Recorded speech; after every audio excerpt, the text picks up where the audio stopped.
Nino Williams is currently approaching the end of his sophomore season of basketball at Kansas State. He has a full-ride scholarship and is on track to graduate in 2015.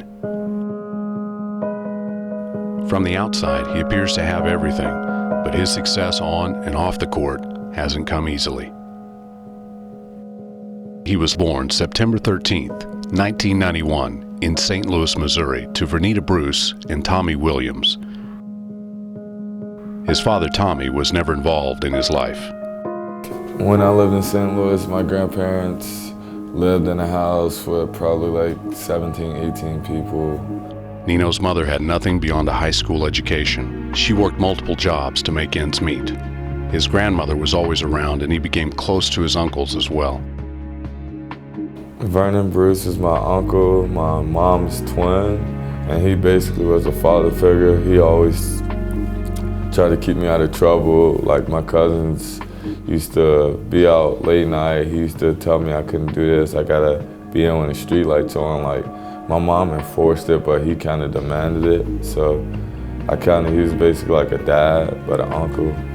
Nino proved himself to be a great athlete at an early age, and as a result, his uncle didn't allow him to get caught up in the drug business like some of his other cousins.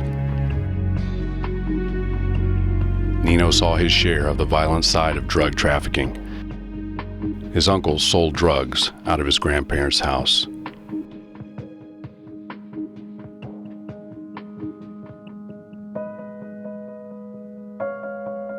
When I was younger, as young as I can remember, I knew like drug trafficking and all that was going on, but I really didn't understand it until I got older. But like my uncles used to tell me stories about like in the 90s and 80s when it was like drugs was hot, like they used to count millions of dollars. It was not uncommon for them to be making drugs or counting money in the house when Nino was growing up. When Nino was 10 years old, his grandmother Bessie passed away.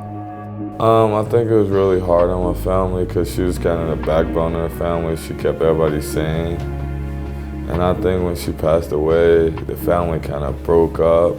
Everybody moved out, went separate ways. And my mom got her own place and my grandpa lived with us for a while before he passed away. After Nino's freshman year, the family he was living with became convinced that they should send their two sons to a new prep school in Kansas City called Milestone Christian Academy. They had been promised that Milestone would be an accredited institution with a top-notch basketball program. Milestone Christian turned out to be unaccredited and was shut down before even semester 1 was completed. They didn't teach anyone anything, and the teacher/principal was a fraud. Like he lied about everything, about like grades, about uniforms. One of Nino's friends, Willie Reed, played for MoKan and also transferred to Milestone. Coaches from MoKan heard what was happening at the school. That's when they met and started creating a relationship with Nino and other kids at Milestone because they saw how bad their school and living conditions were. Another original founder of MoKan named Derek Zeck had also gotten to know Nino by that time and had offered to take guardianship of him. He was in terrible shape academically, had poor study habits, and had little to no communication skills. 3 years after moving in with the Zecks, Nino graduated with a 3.0 GPA and qualified for a Division I scholarship. He is now a redshirt sophomore at Kansas State University and is progressing towards a college degree.